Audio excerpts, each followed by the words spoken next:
弟兄姐妹們平安。弟兄姊妹平安。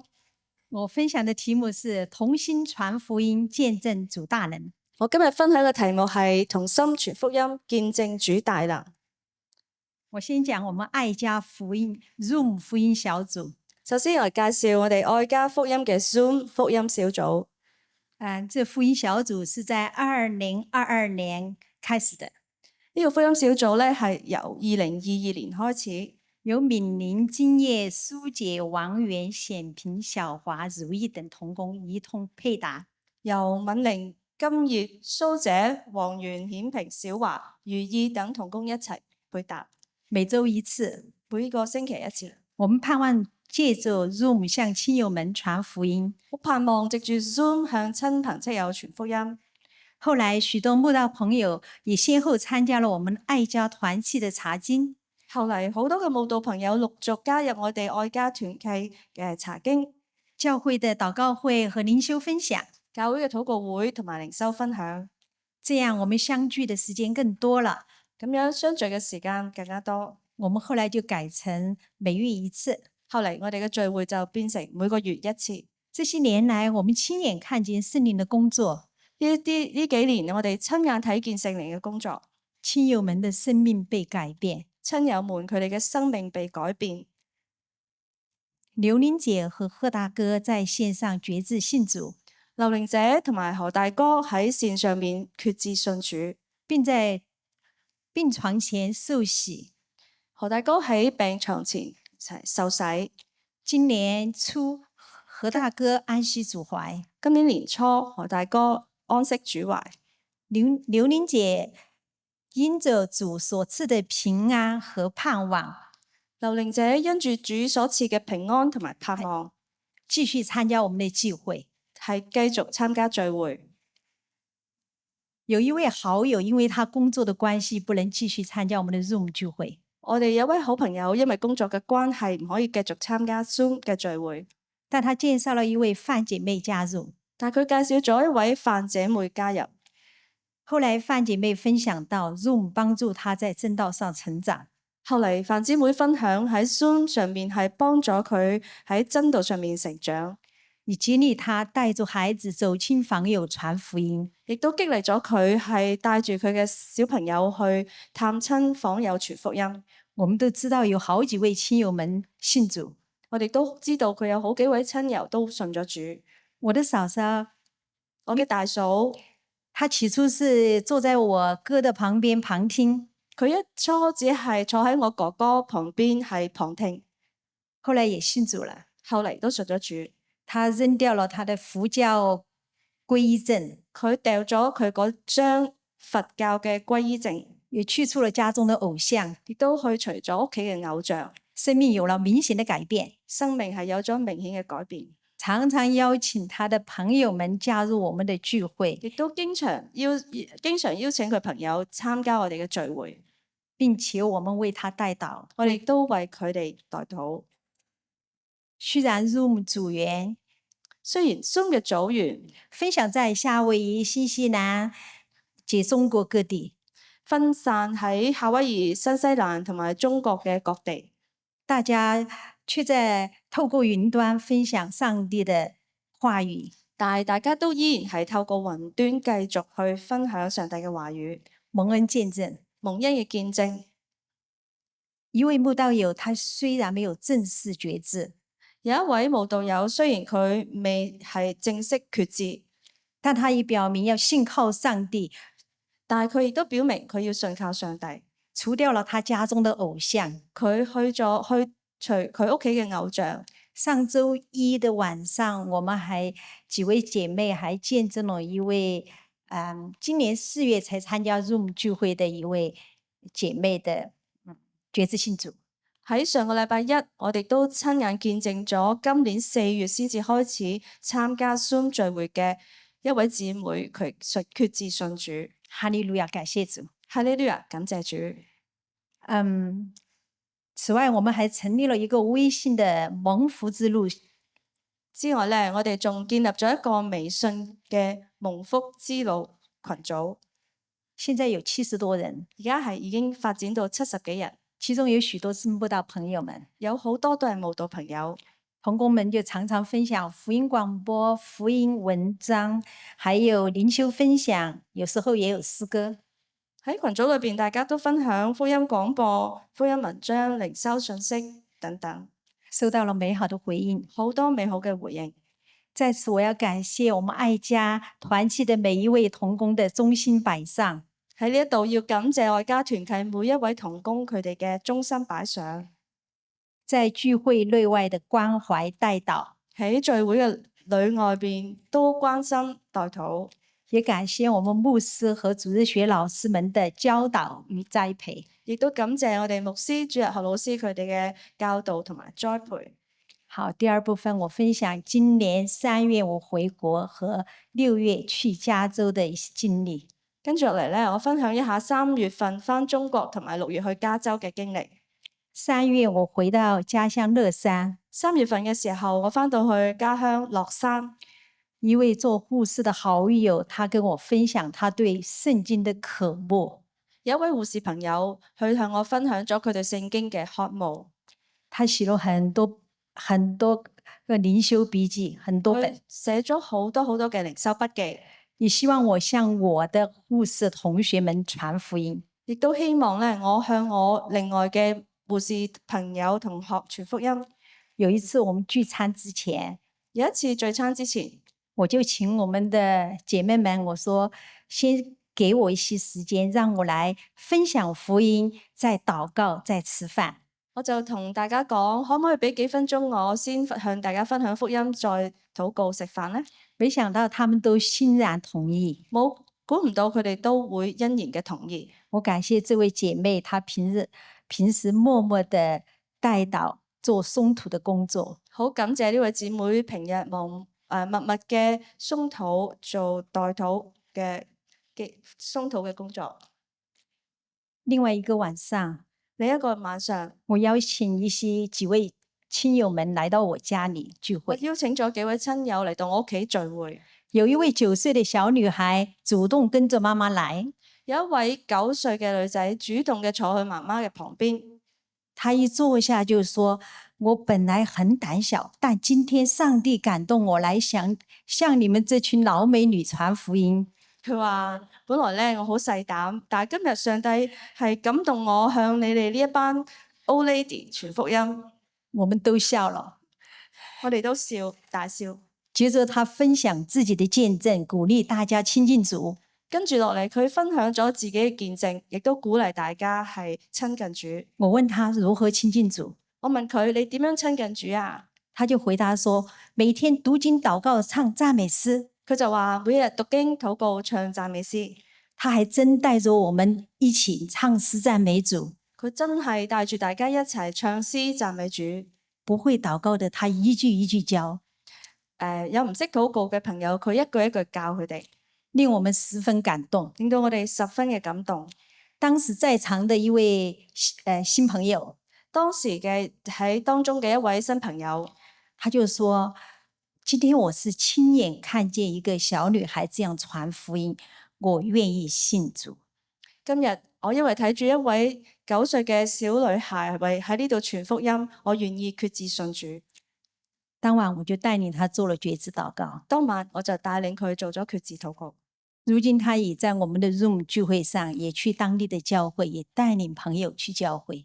佢已經係加入咗我哋 Zoom 嘅聚會，亦都帶領佢嘅朋友去參加教會嘅聚會。3月還有我在上海的第2天。3月份係我喺家鄉再去到上海嘅第2日。我向一位第一次見面的朋友，我向一位第一次見面嘅朋友分享3位一體的真神和我的見證，分享3位一體嘅真神同埋我自己嘅見證。我真的沒有想到他願意相信，我冇諗到佢係願意係相信耶穌，接受耶穌成為他的救主，相信福音，接受耶穌為佢嘅救主。我便帶領他做了決志禱告，我就帶領佢做咗決志禱告。6月份的時候，我和我的先生去參加他兒子在加州硅谷的畢業典禮。6月份嘅時候，我同我先生一齊去到加州參加佢兒子佢個仔嘅畢業典禮。第二天一早，我就邀請他去華人教會。畢業典禮之後嘅第2日，我就邀請佢嘅仔去參加當地嘅華人教會。他欣然同意了，佢欣然嘅同意。然後上完主日學以後，他也決志信主了。上完主日學之後，佢嘅仔都決志信主。我好感動哦！我係十分嘅感動。福音真是上帝的大能，福音真係上帝嘅大能。當然我也相信，當然我都會相信。在這個小弟兄信主以前，他周圍的朋友們對他有很多的影響。喺呢位小弟兄信主之前，身邊嘅朋友都多多少少對佢會有影響。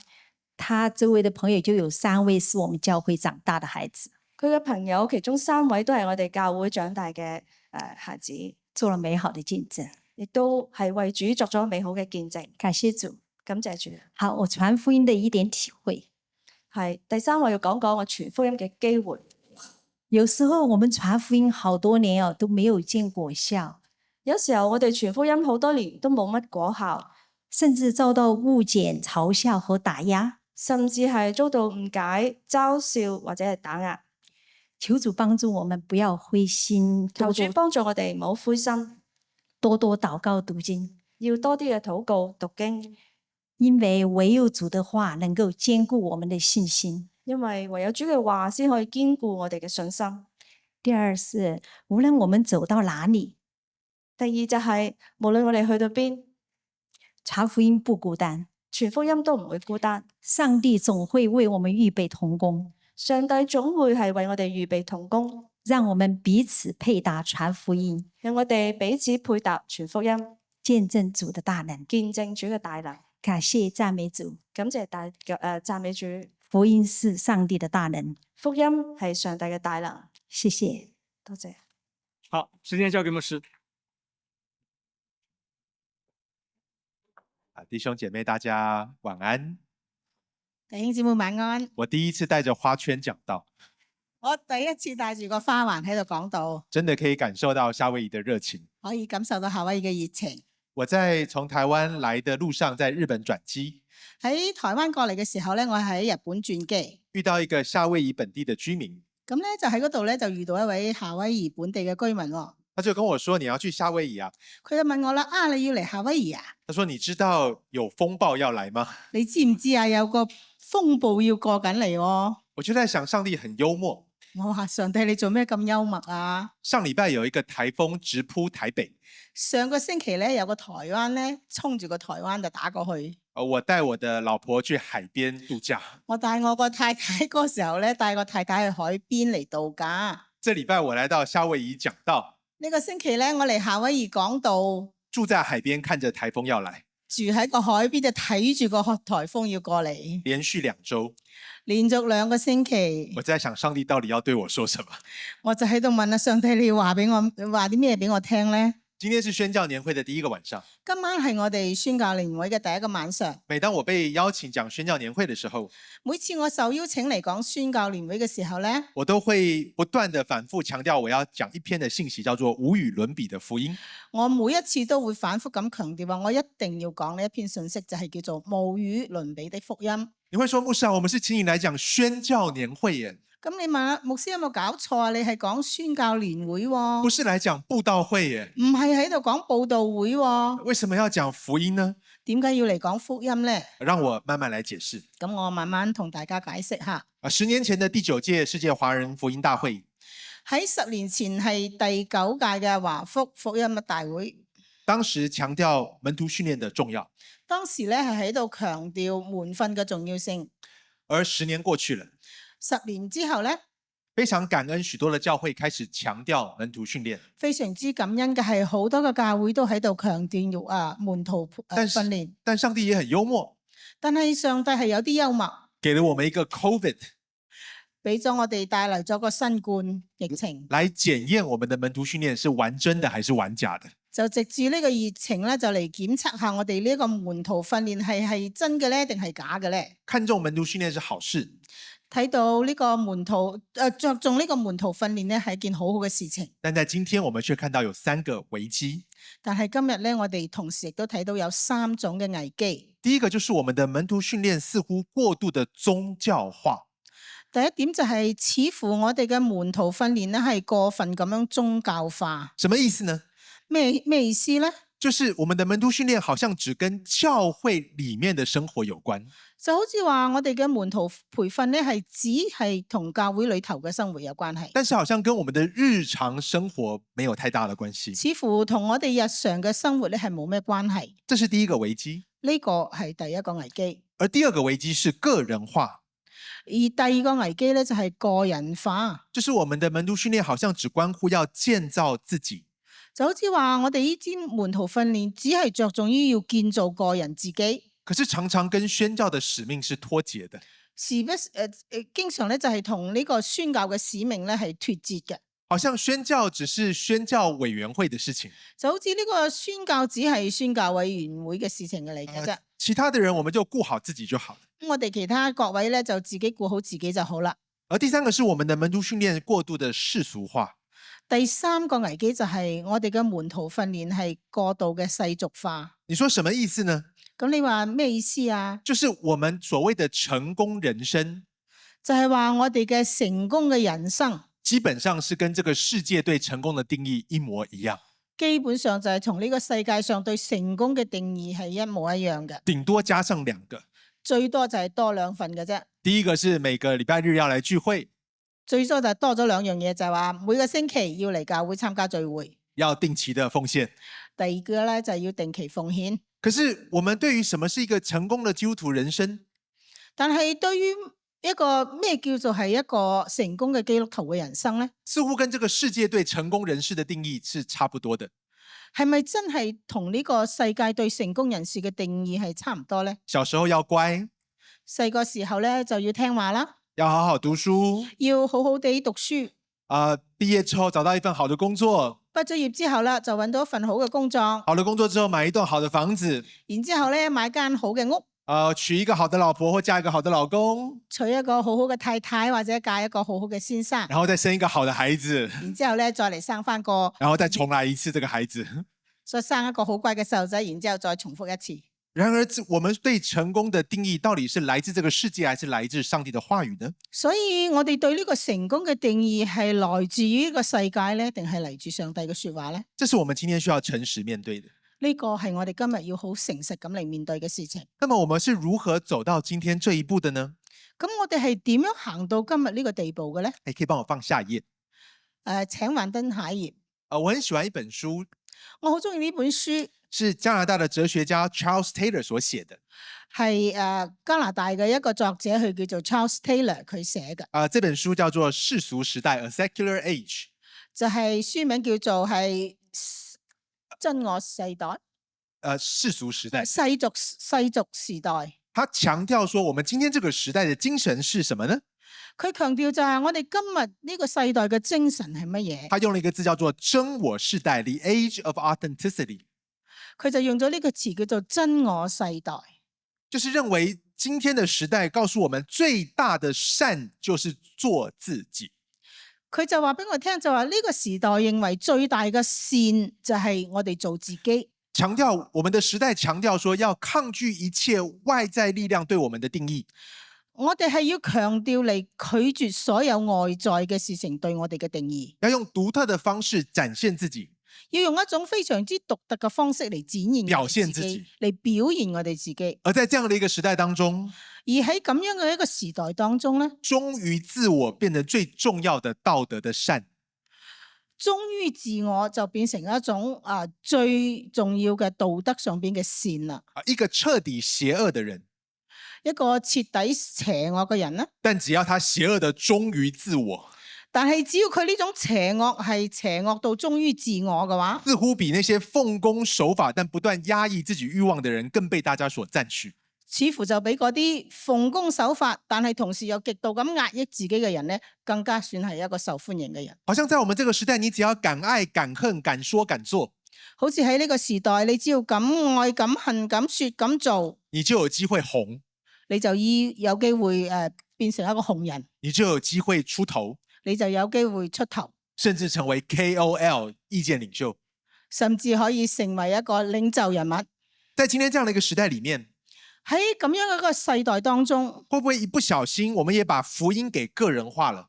咁會唔會我哋一唔小心之間就將呢個福音亦都會個人化咗呢？變得只關心我們自己，變得只係關心我哋自己，只關心上帝對我的愛，只係關心上帝佢對我嘅愛，甚至把上帝當作是阿拉丁的神燈裡面的精靈，甚至係將上帝當成係嗰個阿拉丁神燈裏頭嘅嗰個精靈。就是上帝啊，在我有需要的時候你來幫我，就係話當我有需要嘅時候，上帝你嚟幫我啦。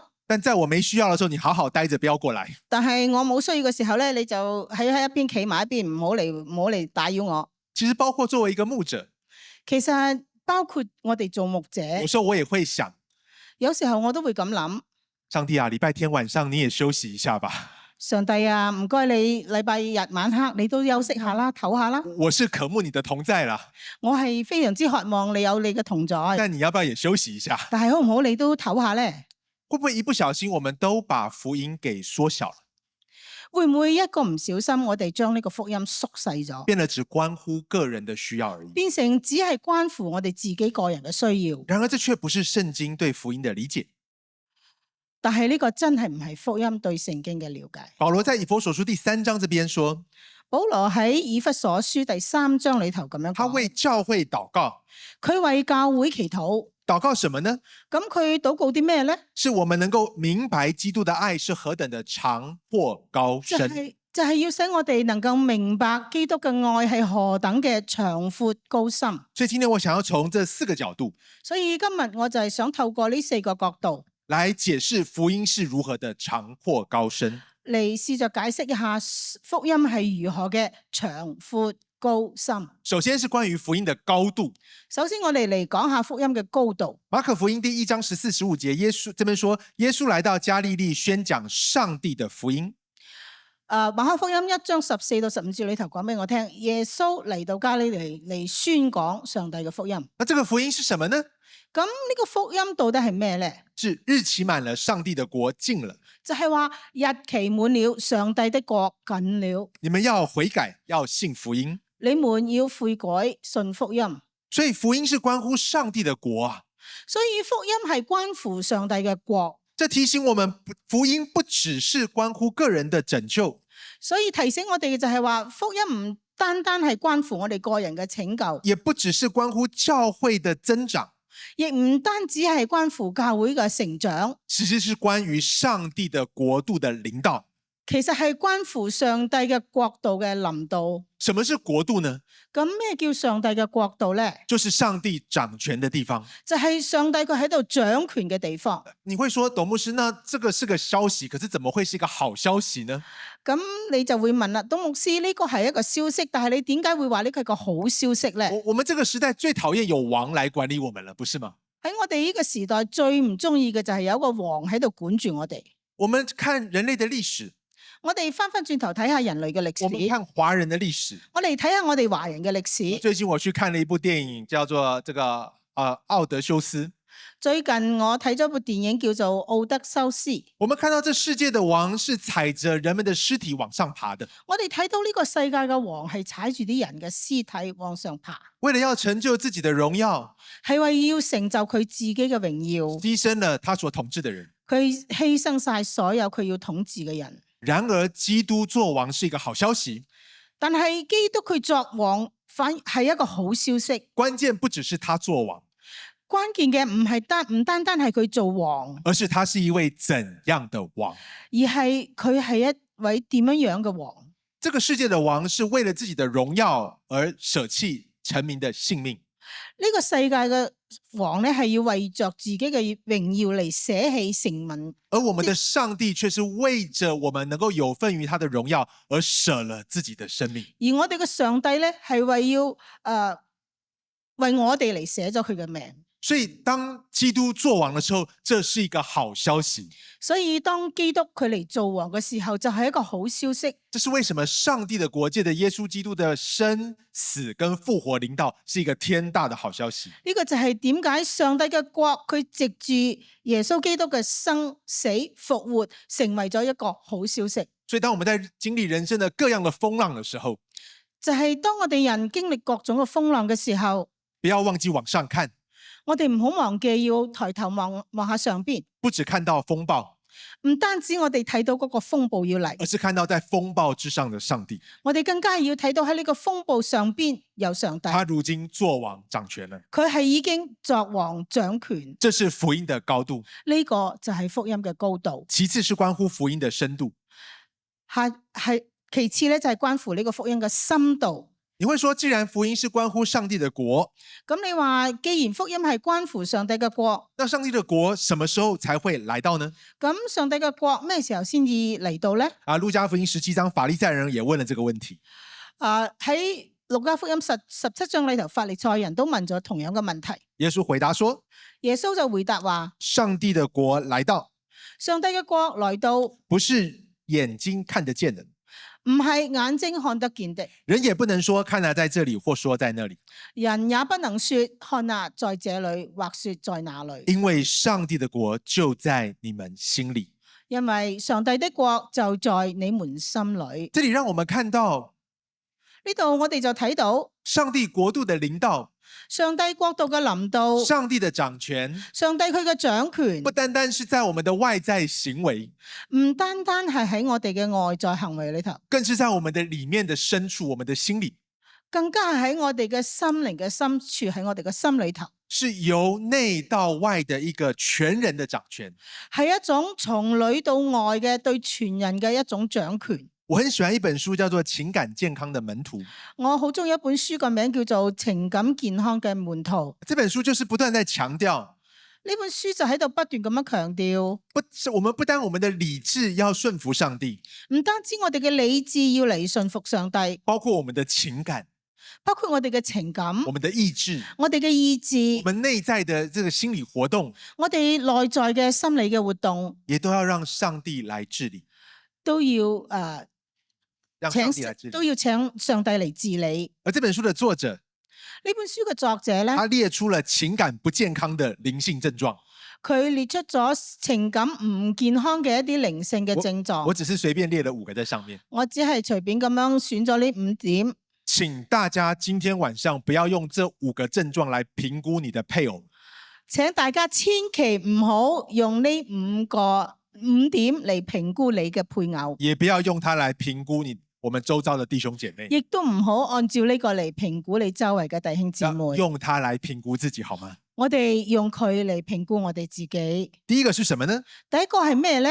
是利用上帝來逃避上帝。就係利用上帝嚟逃避上帝。什麼意思？咩意思呢？就是我們從事大量看起來好像很屬靈的活動，就好似話我哋喺做一啲好似好屬靈嘅一啲活動，但其實跟上帝沒有關係。但係其實呢啲活動同上帝一啲關係都冇，是關係自我滿足，只係關乎自我嘅滿足，想要透過自己的屬靈的行動得到別人的稱讚，係希望透過呢啲所謂嘅屬靈嘅行動咧，得到其他人嘅稱讚。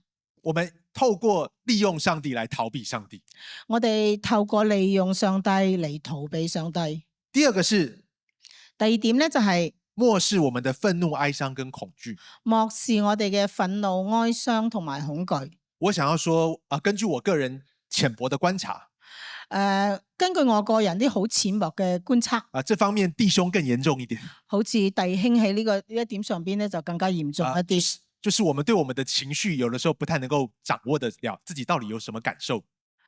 就係話我哋對我哋嘅情緒，有時候真係掌握得唔好，感受唔到。有好幾次我在開車的時候，好多時候有好幾次我喺度揸緊車，我太太一上車就問我：你今天還好嗎？我太太上嚟就問：你今日點啊？好唔好嘛？我跟她說我很好啊。我話幾好啊。我太太又看了我一眼，我太太又望咗我一眼，就問我說：你真的還好嗎？就問我：你真係好好？我心裡很想說，我心裏頭就好想對佢話：我看起來不好嗎？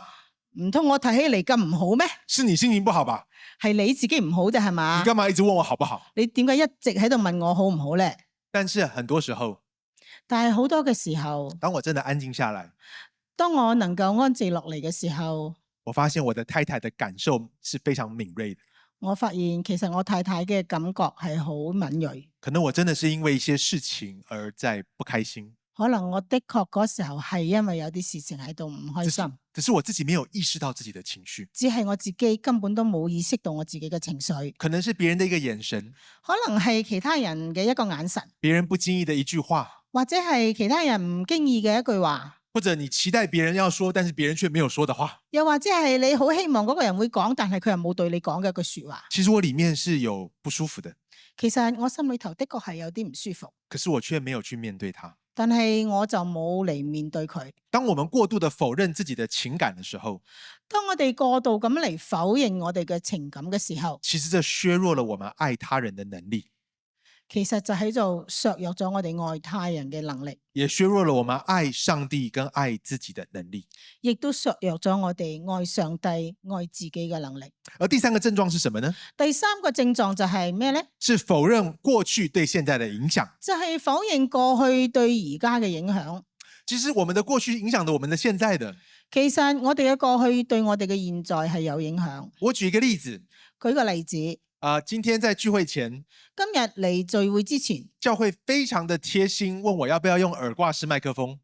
教會同工就好貼心問我要唔要用嗰個掛個耳仔上邊嘅嗰個咪。但我就跟牧師說，牧師，我可不可以用手拿的麥克風？但係我就同牧師話，我可唔可以用手拿嘅呢個手攞住個咪咧？為什麼呢？點解咧？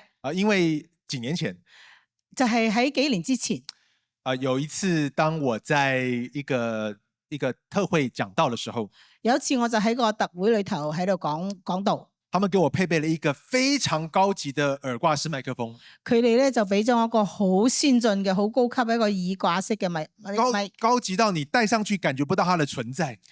高級到咧就係你掛喺個耳仔上邊咧，你都感覺唔到佢存在。所以我在第一堂講道的時候非常的釋放，所以我第一堂講道嘅時候，我就非常之釋放，也覺得非常的自在，亦覺得好舒服、好自在。等到中間休息，我去了上了洗手間，第二堂講道開始的時候，然之後咧中間休息，我去咗洗手間，然之後第二堂講道開始。要上台前，我要準備開我的麥克風的時候呢，咁我上台之前，我準備要打開我個咪嘅時候咧，我突然發現我從來沒有關過。我就發現我嗰個咪一直都冇關。我的第一個反應是什麼呢？咁我當時第一個反應係咩咧？是剛剛小便有沒有太大聲？我啱啱去廁所，會唔會太大聲？然後接着我開始很努力的去想，我在廁所裡面遇到的每一個人，我有沒有跟他講任何一句話？咁之後我就好落咁諗緊，啱啱喺洗手間裏頭，我撞到個人，我同佢哋都講咗咩說話先？然後很擔心別人聽見。我係好擔心俾其他人聽到咗，我就看我隔壁的牧師，他有沒有看我有異樣的眼神？咁我就望下隔籬個牧師，睇下佢望我個眼神有咩唔對頭。哇，那個牧師非常的忘我的在敬拜，然之後個牧師其實喺度好望我咁喺度敬拜緊，我就覺得一定有問題。咁我就越睇就越覺得有問題啦。所以他不敢看我的眼神，所以佢先至唔敢望我，所以我整個人非常的焦慮。所以我成個人就變得非常之焦慮。我的第二堂信息講得亂七八糟，所以第二堂我就講到真係亂七八糟。從此以後，若是我有得選擇，所以從此之後，如果我可以揀，我都會說可不可以不要耳掛式麥克風？我都會同大家講話唔好，可唔可以唔用嗰個掛喺個耳仔上面嘅咪？你看到沒有？這是不是關乎對錯？所以大家睇到嘛？呢度係咪關乎對錯咧？其實跟對錯沒有關係，對不對？其實冇咩對錯，冇咩關係，係咪？是跟我個人的經歷有關，係同我個人嘅經歷有關係。但是多少時候，當我們沒有意識到我們的過去如何影響我們現在的時候，但係有幾多時候我哋都冇意識到，就係過去對我哋而家係有影響。面對意見不同，當我哋面對一啲唔同嘅意見啦，面對看法的衝突，面對一啲睇法上邊有衝突，我們都無限上綱，以捍衛真理為名。我哋就會無限咁上綱上線，以捍衛呢個真理為名號。但是其實大部分的時候跟真理無關。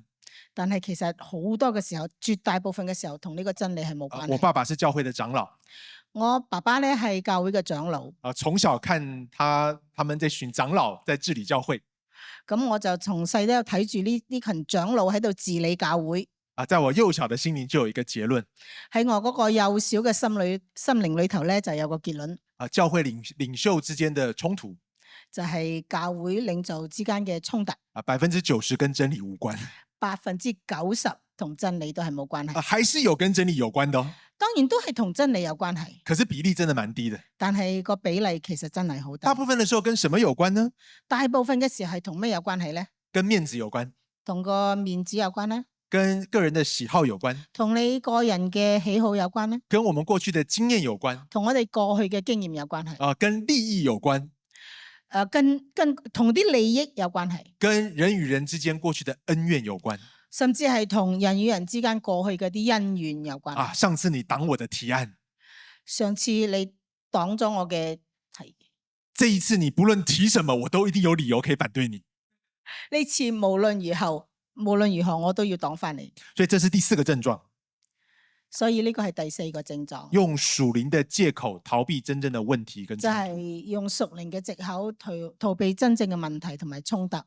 我們不願意去面對自己真實的狀況，我哋唔願意嚟面對自己真實嘅狀況。我們用很多看似很屬靈的話語，我哋用一啲好似好屬靈嘅一啲說話掩蓋我們裡面真實的感受。嚟掩蓋住我哋心裏頭真正嘅感受。而第5個就是透過論斷他人的靈命來逃避面對自己的生命。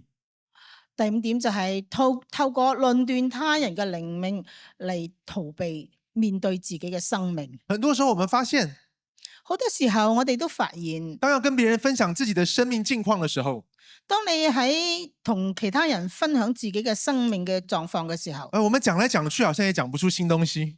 我哋講嚟講去好似都講唔到啲咩新嘅嘢。可是當有人不在場，但係如果啲人唔在場嘅時候，我要分享他的生命狀況的時候，如果我要分享嗰個人嘅生命狀況嘅時候，我們都有很深刻的洞見啊。我哋就會有啲好深刻嘅洞見。我跟你說，他之所以這樣，就是因為怎麼樣怎麼樣怎麼樣。我話俾你聽咧，佢之所以咁咧，就係因為佢咁樣咁樣咁樣。弟兄姐妹，這5點不是要用來論斷別人的。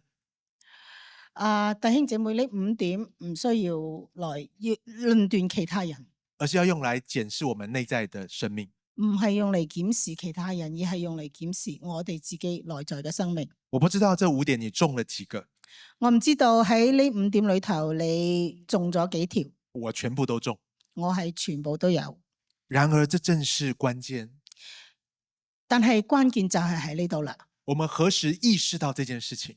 我哋咩時候意識到呢個係一個問題？我們何時就可以邀請上帝在我們這一塊的地方掌權？我哋咩時候就可以邀請上帝嚟喺呢一點上邊嚟掌權？上帝的國何時臨到在哪裡呢？上帝嘅國何時先臨到？佢喺邊度呢？在我們的心裡，就係喺我哋嘅心裏頭。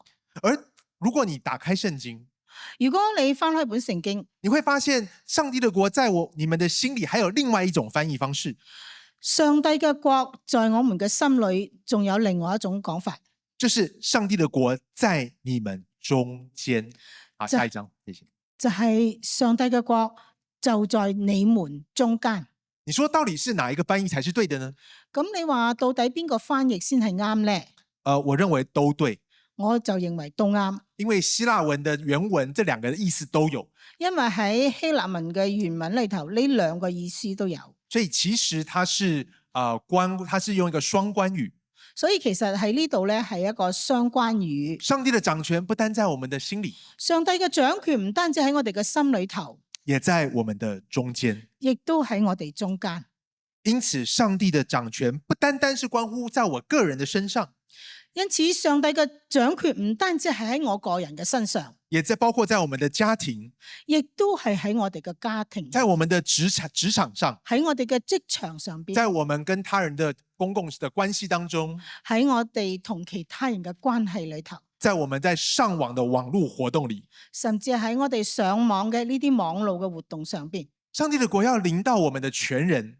上帝嘅國佢係要臨到我哋嘅全人，也包括我們跟所有人的關係，包括咗我哋同所有人嘅關係。因此家庭因此家庭咧，其實是我們學習做耶穌門徒的第一現場。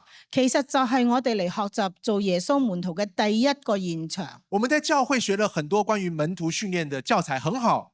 我哋教會都有啲非常之好嘅門徒訓練嘅教材。但是我們是否在我們的婚姻關係當中來操練跟隨耶穌呢？但係我哋有冇喺我哋嘅婚姻裏頭操練嚟跟隨耶穌？我們是否能在我們跟孩子的關係當中操練我們來跟隨耶穌呢？喺我哋同細路仔嘅關係裏頭，我哋有冇嚟操練如何跟隨耶穌呢？我們是否能在我們與父母親的關係當中操練來跟隨耶穌呢？我哋有冇喺同父母親嘅關係裏頭嚟操練跟隨耶穌呢？家庭生活是我們每一個人學習跟隨耶穌的第一現場。家庭生活係我哋每一個人學習嚟跟隨耶穌嘅第一現場。而若是我們有兒女，如果我哋有仔女，其實我也要說，其實我都要喺度講，我們的孩子也是我們要帶領做門徒的第一批的上帝給我們的責任。其實我哋嘅細路仔就係上帝俾我哋嘅第一批要帶領做成為門徒嘅責任。孩子的信仰不只是主日學老師的責任，細路仔嘅信仰唔單止係主日學老師嘅責任，孩子的信仰也不是英文堂的責任，細路仔嘅信仰亦都唔係英文堂嘅責任，而是我們整個群體的責任，而係我哋成個群體嘅責任，也是我們父母親的責任。更加係我哋父母親嘅責任。我們如何學習在我們的家庭生活當中，我哋如何嚟學習喺我哋嘅家庭生活裏頭來學習做耶穌的門徒，這非常的重要。嚟學習做耶穌嘅門徒，呢點真係非常之重要。 8年前，我們全家從洛杉磯搬回台灣。喺8年之前，我哋一家人從洛杉磯搬翻去台灣。其實對我個人而言，我是很期待搬回台灣的。咁對於我自己嚟講呢，我係非常之期待搬翻去台灣。可是我唯一有一個過不去的地方，但係就係有一點難處我過唔去嘅，就是我的孩子。就係我啲細路仔。我在台灣的教育長大，我係接受台灣嘅教育長大，過得非常的痛苦。我喺嗰度真係覺得好痛苦。我30幾歲都還會做關於考大學的噩夢。 30幾歲嘅時候，我都仲喺度做緊嗰個高考考大學嘅噩夢。所以我覺得我好不容易逃離了那個環境，所以我覺得好唔容易我脫離咗嗰個環境。難道我竟然現在要把我的孩子帶回去到那個環境去接受教育嗎？唔通而家我反而要將我啲細路仔帶翻到嗰個環境裏頭，等佢哋喺嗰度接受教育咩？而當時也有我的好朋友勸我，當時有啲好朋友亦都咁嚟勸我，他說：嘉華，你太自私了。佢話嘉華，你係有啲自私喎，你怎麼可以為了自己侍奉的熱情而犧牲你孩子的教育的未來呢？你點能夠為咗你自己侍奉嘅熱情嚟犧牲咗你細路仔嘅教育嘅未來呢？我想到要回亞洲牧會，我其實很興奮。其實一諗到要翻到亞洲嚟牧會，我係好興奮。但當我看到我的孩子的時候，我感到很不忍。但係我睇住啲細路仔，又覺得非常之唔忍心。有一天，當我在我洛杉磯家的後院的時候，在安靜的時候，有一日喺我洛杉磯屋企嘅個院子裏頭嘅時候，我有啲咁嘅想法。你看在洛杉磯還有後院哈，諗下吓，我喺洛杉磯做一個後花園添。住在台北市基本上是不太可能有後院的。咁如果你喺台北住嘅話咧，應該就冇啲嘢噶啦。我覺得上帝突然用一個很微小的意念在問我說，突然間我就覺得上帝藉住一個好微小嘅意念對我講，說你可以給你孩子最好的是什麼？你覺得你可以俾你細路仔最好嘅嘢係咩嘢咧？剛好我前一天跟一個弟兄在聊天，其實我前一日啱好就同一個弟兄喺度傾緊偈，他在跟我分享他的煩惱。佢同我分享佢嘅煩惱。他有2個孩子，佢有2個細路哥。他的煩惱是什麼呢？咁佢嘅煩惱係咩咧？他希望為每一個孩子都預備好一棟房子。佢係希望為每一個細路仔都預備好一棟屋、一棟樓。所以他覺得很煩惱，他好像短期內賺不到這麼多錢買3棟房子，1棟給自己，2棟給孩子。咁佢就覺得真係好煩惱，因為喺短期之內佢應該都冇機會話揾到足夠嘅錢，然之後買3棟樓，1棟自己，2棟俾啲細路哥。所以當上帝問我這個問題的時候，所以當我聽到上帝問我同樣嘅問題嘅時候，我想難道是為他們一人預備一棟房子嗎？咁我就喺度諗，唔通你嗌我同佢哋每個人一人預備一棟樓嗎？可是在洛杉磯牧會看到太多的富二代了。但係我喺洛杉磯牧會嘅時候，真係見過太多嘅富二代，很多人都有房子，爸爸媽媽都預備好了，好多人佢哋嘅父母親都同佢哋預備好咗房屋，可是那些並沒有帶給他們生命真正的喜樂。但係就係冇同佢哋嘅生命帶嚟真正嘅喜樂。我就在想，那到底是什麼呢？咁我就喺度諗啦，咁到底最好嘅係咩呢？突然之間有一個意念進到我的腦海當中突，然間又有咗咁樣嘅一個意念，就是我能夠給我孩子最好的是什麼呢？就係我能夠俾我啲細路仔最好嘅係咩呢？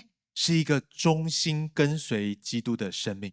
就係一份能夠忠心跟隨基督嘅生命。我沒有辦法強迫我的孩子跟我一樣信靠基督，我係冇辦法嚟強迫我啲細路仔同我一樣嚟信靠基督。雖然我好渴望他能夠如此，雖然我都非常之渴望佢哋能夠，而且我也知道他的人生一定會遇到苦難。而且我亦都深深知道佢哋嘅人生一定都會遇到苦難。無論我們保護得再好，無論我哋係點樣嚟保護佢哋，孩子都會遇到苦難。啲細路仔一定係會遇到苦難。我能夠給孩子最好的，不是永遠的保護他，我能夠俾啲細路仔最好嘅，唔係話能夠永遠咁嚟保護佢，原來是一個忠心跟隨耶穌的生命，而係一個能夠忠心跟隨耶穌嘅一個生命。使孩子在我的身上看到上帝是真的，細路仔喺我嘅身上睇到耶穌上帝係真嘅，不單在我順利的時候看到上帝的祝福，唔單止喺我順利嘅時候睇到上帝嘅祝福，也在我困難的時候看到上帝的真實跟信實。亦都喺我困難嘅時候睇到上帝嘅真實同埋信實。當我明白了這一點，所以我明白咗呢一點之後呢，我就釋懷了。我就釋懷。我不知道什麼是對我孩子最好的，我其實都仲係唔知道咩對我細路仔係最好，但上帝知道。但係上帝佢知道。如果孩子在他的人生遇到苦難的時候，如果呢個細路仔喺佢人生遇到咗苦難嘅時候，能夠想到那位爸爸媽媽所信靠的上帝是如何的信實，佢能夠諗起佢嘅父母親所信靠嘅呢個上帝係如何嘅信實嘅時候，而也願意開始呼求信靠耶穌基督，佢亦都願意咁就嚟開始呼求耶穌基督嘅時候，那是我能夠給他最好的祝福。呢個就係我能夠俾佢嘅一個最好嘅祝福。因此，上帝的掌權不單單在我們個人的生命當中，所以上帝佢嘅掌權唔單止喺我哋個人嘅生命裏頭，也包括在我們的家庭生活當中，亦都包括咗喺我哋嘅家庭生活裏，也包括在我們的工作職場當中。包括我哋嘅職場工作上邊。職場不是只是為了賺錢奉獻的工具而已，職場並唔單止係一個為咗要賺錢、為咗能夠奉獻嘅一個工具，更是我們學習在那邊效法基督的地方。亦都係一個我哋能夠喺嗰度學習效法基督嘅地方。其實上帝能夠透過我們的工作其實上帝佢係可以透過我哋嘅工作來觸碰祝福許多的人。嚟，透過我哋嚟觸摸嚟到祝福好多好多嘅人。無論我們的工作是什麼，無論我哋做嘅係咩工作，我們都可以學習把工作像是一個祭獻上。我哋都能夠學習將呢個工作作為一個祭獻俾上帝。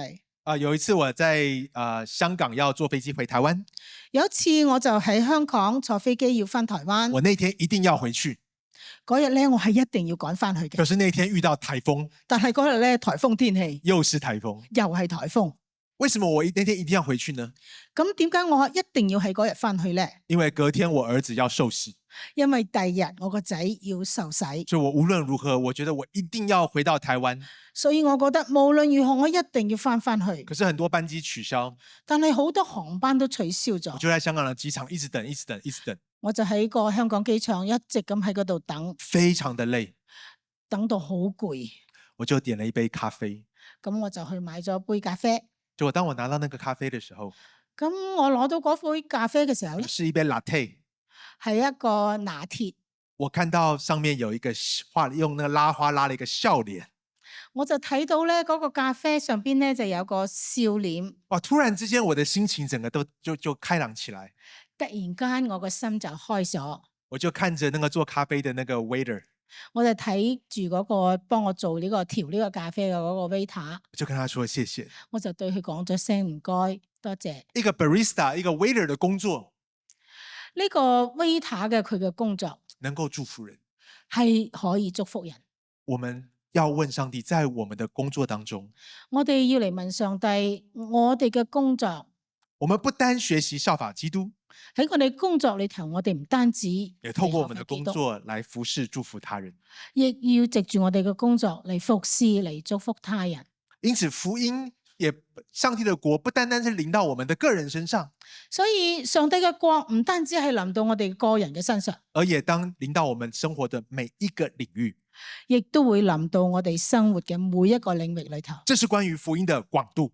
呢個就係關於福音嘅廣度。所以我们提到福音的高度，最後我哋嚟講，我哋講做咗福音嘅高度，首先是关乎上帝的国，係首先關乎上帝佢嘅國，借着耶稣基督的降生、死和复活临到了我们。藉住耶穌基督嘅生死同埋復活嚟到我哋中間。其次是关乎福音的深度，其次就係關乎呢個福音嘅深度。福音不单单是拯救、改变我们外在的行为模式，福音唔單止係拯救嚟改變我哋外在嘅行為模式，也更新转化我们的内在心思跟情感。亦都更新轉換我哋內在嘅情感。而第三个福音是关乎广度，第三個咧，福音係關乎一個上帝的王权不单临到我个人的生命当中，上帝嘅國唔單止嚟到我哋個人嘅生命裏頭，也临到我们生活的每一个領域。亦都會去到我哋生命嘅每一個領域裏頭。而第四個而第四點就係是关乎福音的長度，關乎呢個福音嘅長度。關於我們的人生，關於我哋嘅人生咧，其實有一個關鍵的問題是，其實有一個好關鍵嘅問題就係、我們到底是活在悲劇當中，還是喜劇當中？我哋到底係生活喺一個悲劇裏頭咧，定係生活喺一個喜劇當中咧？其實嚴格說起來，人生只有這兩種劇本。其實嚴格咁樣講，人生的確就係只有呢兩個劇本，悲劇、一係悲劇喜劇。定係喜劇。所以華人通常送禮不會送別人悲劇。所以通常咧，華人要送禮嘅話咧，唔會將個悲劇送俾人哋，我們都不想活在悲劇裡，因為冇人想活喺個悲劇裏頭，係咪？那麼我們要問悲劇跟喜劇的差別在什麼地方呢？咁我哋就要問啦，咁悲劇同喜劇有咩區別咧？其實悲劇跟喜劇都會有苦難的，對不對？其實無論係悲劇或者係喜劇，其實都會有苦難，也都會有好的事情發生，亦都會有好嘅事情發生。但最主要的差別在什麼地方呢？但係最重要嘅差別係喺邊度咧？在於最後的結局是什麼？其實就係在乎最後嘅結局係乜嘢。當我們看到一個悲劇的時候，當我哋睇到個悲劇嘅時候，不論發生多麼好的事情，無論之前發生咗咩好嘅事情，當我們知道最後的結果是不好的時候，但係當我哋知道最終嘅結局係唔好嘅時候，所有的好的事情只是讓我們看得更痛苦。嗰啲所有好嘅事情只會令我哋睇得更加痛苦。羅密歐與朱麗葉，羅密歐同朱麗葉嘅故事，梁山伯與祝英台，梁山伯同阿祝英台，他們愛得越死去活來，佢哋係愛得幾咁嘅死氣活來，我們在最後就越難過。但係最終我哋就係越更加嘅難過。所以悲劇不是沒有好的事情發生的，所以其實喺悲劇裏頭唔係話冇好嘅事情發生啊，只是最後的結局是糟糕的。只係最終嘅結局係非常之唔好。同樣的，同樣嘅喜劇裡面也有很悲慘的事情發生。喺喜劇裏頭，亦都會有非常之悲慘嘅事情發可是它生。之所以是喜劇，但係之所以話係喜劇，是因為最後的結局是好的。就係因為最終嘅結局係好嘅結局。所以在喜劇當中，所以喺一個喜劇裏頭，當我們看到主角遇到各樣苦難的時候，我哋睇到呢個主角佢遭遇各種各樣嘅苦難嘅時候，我們會難過，我哋係會難我過，們會悲哀，我哋都會悲傷，甚至會生氣。甚至係會嬲。可是我們裡面有一個很深的期待，但係我哋嘅心底裏頭係有一種非常之深嘅期待，就是最後這個編劇要怎麼樣扭轉這一切。就係最終呢個編劇呢個作者佢要點樣嚟扭轉呢個結局呢？然後通常在最後的5到10分鐘非常的精彩，就係最終嘅最後尾嘅5到10分鐘就極其之精彩。我們看到所有的這些壞的事情，我哋發現所有呢啲唔好嘅事情，甚至連我們自己想都想不到怎麼可能有好的事情發生的時候，甚至喺我哋諗都諗唔到話點可能仲有好嘅事情發生嘅被時候，扭轉了成為一件美的事情。事情就會被扭轉成為一個美好嘅事情。這是喜劇。呢個就係喜劇。那麼我要問了，咁我就要嚟問大家啦，弟兄姐妹，弟兄姊妹們，你我的生命是活在悲劇當中還是喜劇當中？你我嘅生命到底係活喺悲劇裏頭定係喜劇裏頭呢？我們應該很有把握的說是喜劇，我哋應該係好有把握咁樣話俾大家聽，係喜劇，因為我們的生命被藏在耶穌基督的生命裏，因為我哋嘅生命係被藏喺耶穌基督嘅生命裏。我們與基督一同的死了，我哋已經同耶穌一齊死咗，但將來要與他一同的復活。將來我哋會同佢一齊復活，是我們的生命是一個大喜劇。所以因此我哋嘅生命係一個大喜劇。讓我用個例子來解釋我是怎麼樣深刻的明白這個道理。我透過呢個例子嚟講明我係點樣嚟好深刻理解呢個事情。我有兩個兒子，我有兩個仔，今年一個14歲，一個12歲。一個14歲，一個12歲。他們兩個非常愛玩雲霄飛車，佢哋兩個都非常之中意玩雲霄飛車。我跟我太太都非常不喜歡。咁我同我太太咧就好唔中意。有一次，當我們陪他們去兒童樂園玩雲霄飛車的時候，有一次咧，我哋去到嗰個遊樂園啦，咁啊又要玩嗰個雲霄飛車啦。兩個孩子就去排隊，咁兩個細路仔就走去排隊，我坐在旁邊看着等他們。我就坐喺旁邊喺度等佢哋。我非常的納悶，我就好奇怪，為什麼那個隊伍排那麼長？點解嗰條龍要排到咁長咧？我在納悶什麼呢？我到底喺度奇怪啲咩咧？為什麼有這麼多人要花這麼多的錢，點解會有咁多人願意使咁多嘅錢，在那麼大的太陽下嚟到呢個咁猛烈嘅太陽底下排隊排那麼長，排咁長嘅隊，只是為了要體驗快要死掉的感覺？只係為要嚟體驗嗰一份快要死去嘅感覺。我很想跟他們每一個在排隊的人說，我真係好想對嗰個排隊嘅嗰啲人講，不用排隊，唔使排啦，不用花錢，唔使使錢噶，不用曬太陽，唔使曬太陽，總有一天你會體會到的。肯定有一日你一定會體會到。我真的很納悶這件事情，我真係好奇怪呢件事情。但直到有一次，但係直到有一次，我突然明白為什麼那麼多人愛玩雲霄飛車了。我突然間就明白咗點解會有咁多人中意呢個雲霄飛車啦。為什麼呢？點解呢？因為他們相信他們不會死。因為佢哋都相信佢哋係唔會死嘅你。要聽清楚我的話，我說他們相信不代表他們一定不會死哦。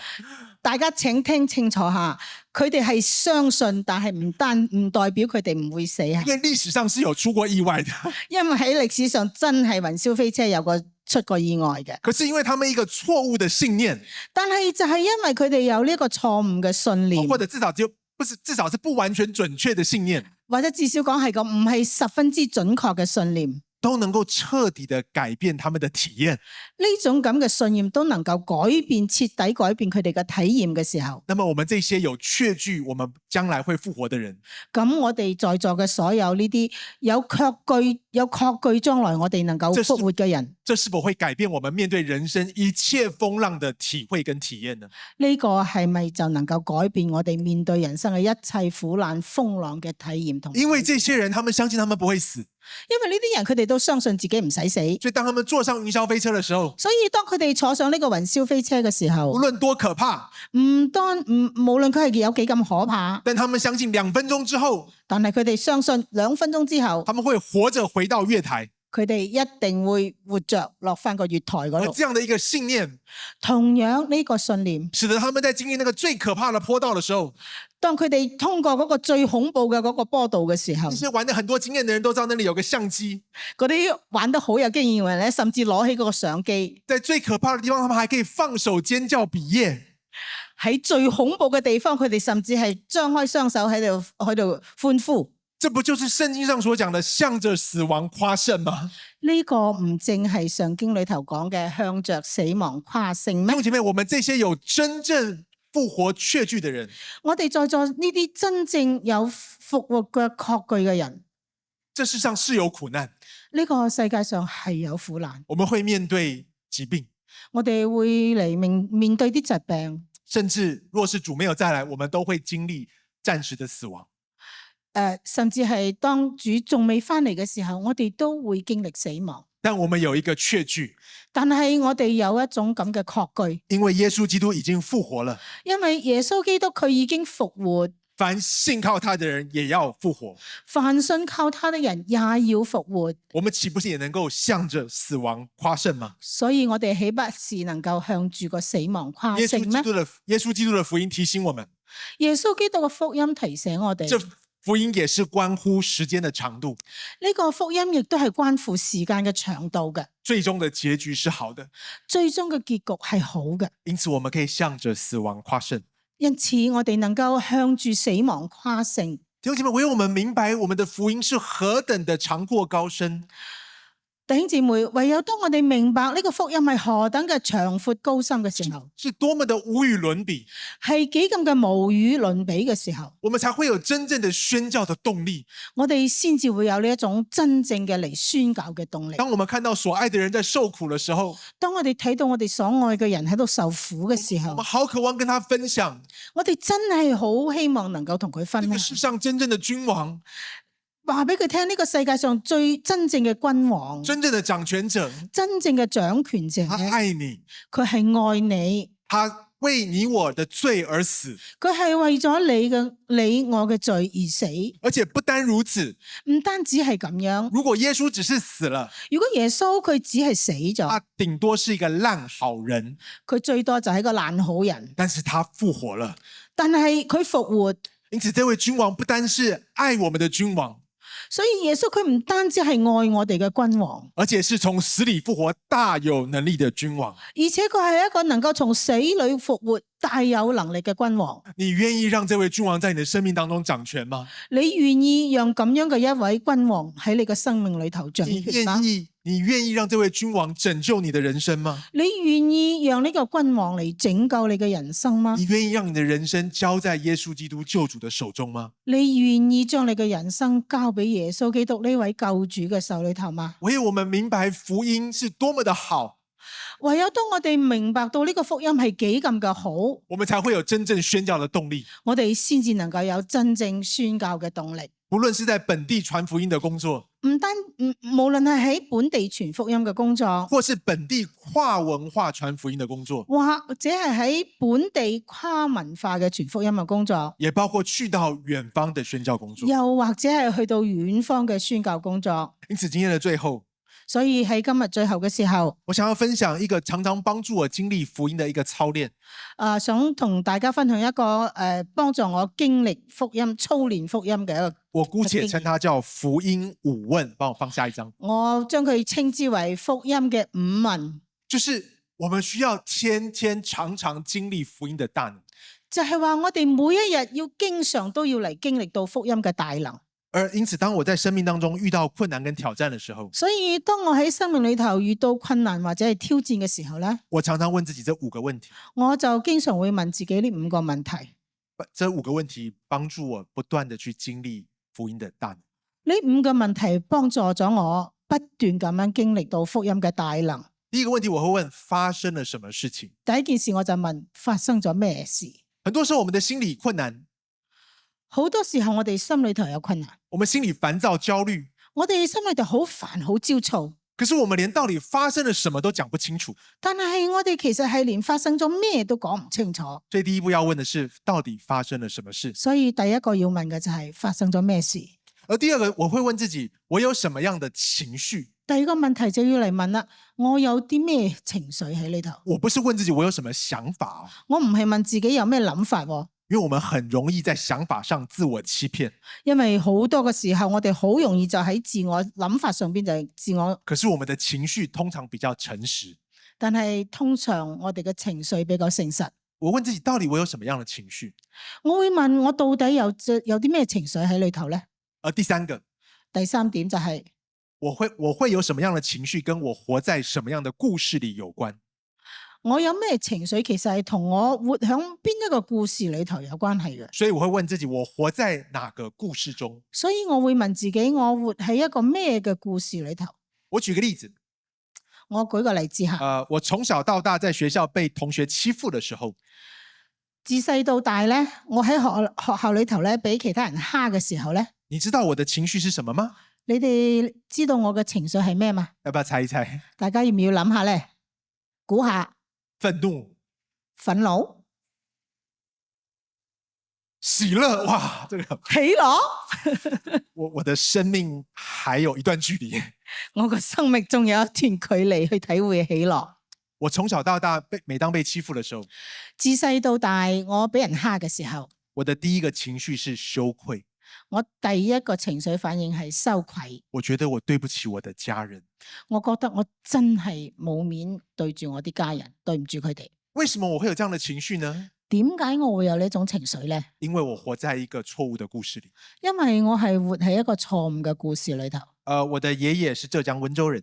我個爺爺咧，佢係浙江溫州人。49年的時候來到台灣。49年嘅時候咧，就去咗台灣。他生了3個兒子。佢生咗3個仔。想說傳宗接代，因為他那一代這種觀念還是很重。諗住係要嚟傳宗接代啊嘛。所以想說傳宗接代應該很穩了。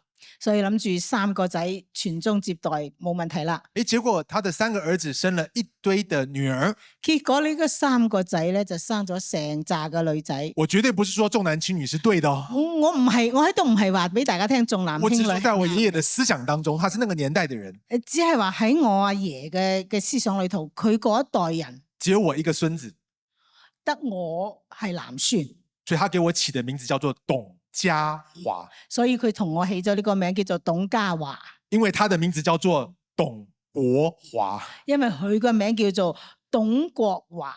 沒有國哪有家？冇國點會有家呢？所以我從小就活在這樣的故事裡面。所以我自細就生活喺咁樣嘅一個故事。就是我的生命不是我的生命啊！就係話我個生命唔係我嘅，是關乎整個家族的。唔單止係我嘅，係要關乎呢個成個家族。所以當我考大學，意外的考到一個很好的大學的時候，所以當我考大學好意外咁樣考到一個好好嘅大學嘅時候，家族的長輩給我的紅包上面是怎麼寫的呢？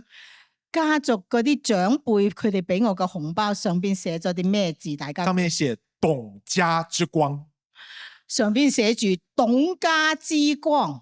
我在想，如果我考砸了，我就諗啦，如果我考衰咗會點咧？那應該就變成董家之恥。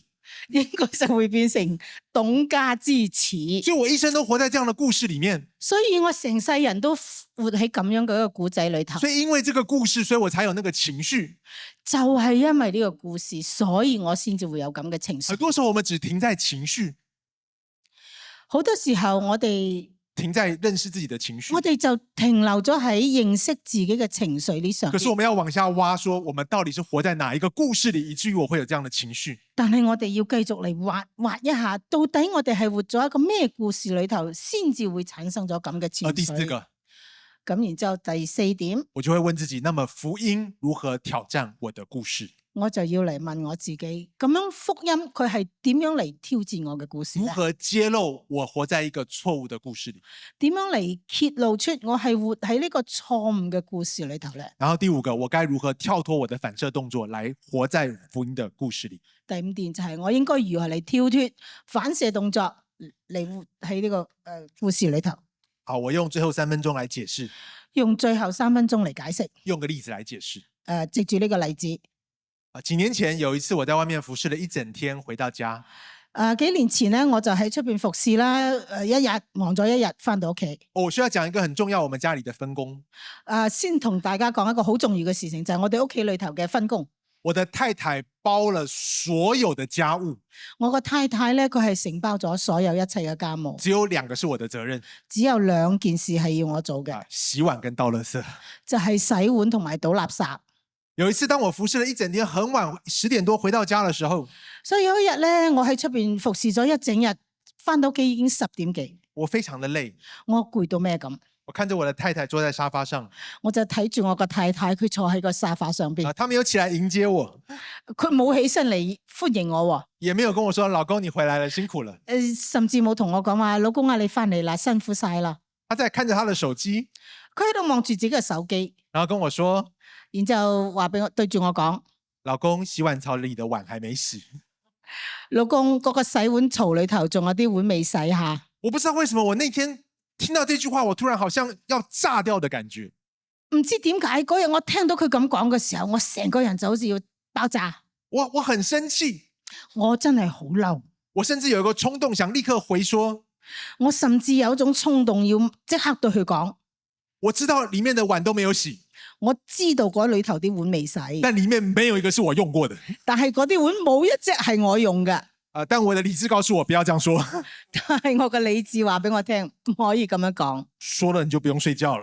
因為如果講得出嚟咧，嗰晚就唔使瞓啦。所以我很生氣，所以我真係好嬲。我就問自己這5個問題。咁我就問自己呢5個問題啦。第一個，發生了什麼？發生咗咩事呢？我服侍一天很累，回到家，我服侍咗一日，攰到咩咁翻咗屋企。老婆跟我講的第一句話是老婆同我講嘅第一個說話就係提醒我碗還沒洗。提醒我啲碗未洗。第二個，我有什麼情緒？第二個咧就係我有啲咩情緒咧？我覺得我很委屈，我覺得我好委屈，我覺得我被全世界給壓榨了。我覺得全世界都喺度壓榨緊我。我在外面服侍一整天，我喺出邊服侍咗成日，我的生命已經被榨乾了。我個生命其實已經被榨乾咗。回到家來，翻咗屋企，沒想到我的老婆還要榨我，冇諗到個老婆仲要繼續嚟榨把我最後一我，點力氣給榨出來，將我最後嗰啲嘅力氣都要榨我覺得很委乾。屈。我真係覺得好委屈。為什麼都是我在付出？點解只係我喺度付出為什麼呢？都是我在給？點解只有我喺度俾呢？第三個，我問自己，我活在什麼樣的故事裡？第三個我就問自己，我活喺一個咩故事裏頭？我突然意識到，我突然間就意識到，我活在一個我是那個最犧牲奉獻的人。我活喺一個故事裏頭，認為我係嗰個最犧牲、最奉獻嘅人。在我的故事裡，我是那個不斷給的人，喺我嘅故事裏頭，我係嗰個不斷咁樣付出嘅人，都是我在給，都係我喺度俾，沒有人給我。冇人俾我。第四個，第四個，福音如何挑戰我的故事呢？咁福音點樣嚟挑戰我嘅故事呢？我突然意識到，我突然間就意識到，我所有的一切都是被給予的。其實所有我嘅一切都係被給予嘅。我之所以有一個家可以回，這是恩典。我之所以能夠一個家可以翻屋企，係恩典。在我結婚的頭5年，我們的婚姻，我跟我太太的婚姻幾乎要破裂。喺我結婚嘅頭5年，我同太太嘅婚姻幾乎要破裂。那個時候非常的痛苦，嗰個時候非常之痛苦，因為那個時候我已經在教會服侍了，因為嗰個時候我已經開始喺教會裏頭服侍。我是傳道人，我係個傳道人，我的太太是婚姻家庭諮商師。我嘅太太咧係個婚姻家庭諮詢師。如果我們的婚姻破裂了，如果我哋嘅婚姻都破裂，我們不但沒有婚姻，我哋唔單止冇咗我哋嘅婚姻，我們連工作都沒了。我哋連我哋嘅工作都冇埋。所以那時候非常的痛苦，所以嗰個時候真係非常之痛苦。是上帝用一種很奇妙的方式把我們的婚姻給挽救回來。但係上帝就係用一種非常之奇妙嘅方式挽走我嘅婚我突然挽走想到我有一個家可以回，這是上帝的恩典。我突然間體會到能夠有一個家可以有個屋企可以翻，真係上帝嘅恩典。我突然想到我有這麼多的碗可以洗，是恩典。然之後我又諗到有咁多個碗要洗，都係恩典。我們婚姻的頭5年生不出小孩，喺我哋婚姻嘅頭5年，我哋冇細路仔，所以這是我第2次來夏威夷。所以呢個係我第2次嚟夏威夷我第一次。來的時候，我第一次嚟呢度嘅時候，就是那時候在當神學生的時候，就係嗰時候我仲係神學生嘅時候，生不出小孩，生唔出細路仔，教會有個大哥哥很好，所以教會裏頭咧有個大哥咧，佢就非常之體貼。他說我在 Maui 有一個 timeshare，你來住一下，搞不好就有了。佢話我喺貓兒島有間 timeshare 嘅屋，咁你去嗰度住下啦，話唔埋住過之後咧就有細路仔啦。所以這是我第2次來，所以呢個係我第2次嚟夏但我威夷。們住完還是沒有。但係我哋住咗貓兒之後都仲係冇細路仔。後來其實我們都放棄了，其實後來我哋都放棄咗啦，也都預備好要去領養了。都準備話要領養一個細路仔。但是上帝就賜給我們一個孩子。但係上帝就好奇妙賜俾我哋一個細路仔。弟兄姐妹，我不是說一定要上帝賜給我們孩子才是他的恩典。我弟兄姊妹喺度唔係話俾大家聽話，只有當上帝俾我哋細路仔嘅時候，先至係賜俾我哋恩典。上帝不給我們孩子，有的時候也是恩典。當上帝佢唔將啲細路仔俾我哋嘅時候，亦都會係一個恩典。雖然有時候我們不一定明白，雖然好多時候我哋唔見得會明白，就像有些有孩子的父母親，後來也會想，為什麼有孩子是恩典呢？就好似有啲有細路仔嘅父母親就會問啦，點解有細路仔係恩典呢？可是其實我們的一切都是恩典。但係其實我哋所擁有嘅一切都係恩典。所以我想到，原來我有那麼多的碗可以洗，也是因為我是先那個領受恩典的人。所以我就諗到，我能夠有咁多個碗要嚟洗，就係因為我領受咗呢啲恩典。原來福音的故事是，我是活在恩典中的人。原來福音嘅故事就係話俾我哋聽，我哋係活喺恩典當中。那最后我该如何回應呢？咁最後我應該要點樣嚟回應呢？我是在脱我的西裝外套跟脱皮鞋的時候，問完自己這5個問題。咁咧，其實當時我問呢個5個問題嘅時候，我就喺度除緊衫、除緊我個西裝、除緊我對皮鞋。其實如果你練習夠多次的話，很快的。其實如果你成日練習操練嘅時候咧，問完呢5個問題好快嘅啫。所以當我脱下西裝外套之後，我就去洗碗。所以當我將件西裝除咗落嚟之後咧，我第二件事就去洗碗啦可。是很特別的是，那天晚上我越洗越喜樂。但係好奇怪就係嗰日咧，我越喺度一路洗碗，越洗越開心，越喜樂。在那邊一邊洗一邊覺得太感謝主了，一邊洗就一邊話，實在太感謝主，這麼多的碗可以洗。有咁多碗可以洗。然後每洗一次，覺得這就是我愛我太太的方式。每洗個碗就話呢個就係我愛我個太太嘅方式。弟兄姐妹，重點不是洗不洗碗，弟兄姊妹，個重點唔係話你洗唔洗隻碗，而是你的心是怎麼想的。而係你個心係點諗嘅。有一次我講完這個見證，有一次我講完呢個見證之後，結束之後，有個弟兄賊賊的跑來跟我笑，有個弟兄咧就靜雞雞走嚟對住我笑，他說：董牧師，佢話董牧師，你應該買一個洗碗機的。你應該去買個洗碗機啦。我跟他說：弟兄 ，you missed the point。我話弟兄啊，你冇掌握重點啊。弟兄姐妹，我們需要天天的活在福音裏的更新當中。弟兄姊妹，我哋每一日都要活喺呢個福音嘅更新裏頭。而當我們真的常常經歷福音的時候，而當我哋時常能夠經歷到福音嘅時候我們，自然會有福音的動力，我哋自然就會有傳福音嘅動力也，會有宣教的動力。亦都會有宣教嘅動力。我們一起來禱告。我哋一齊嚟祈禱。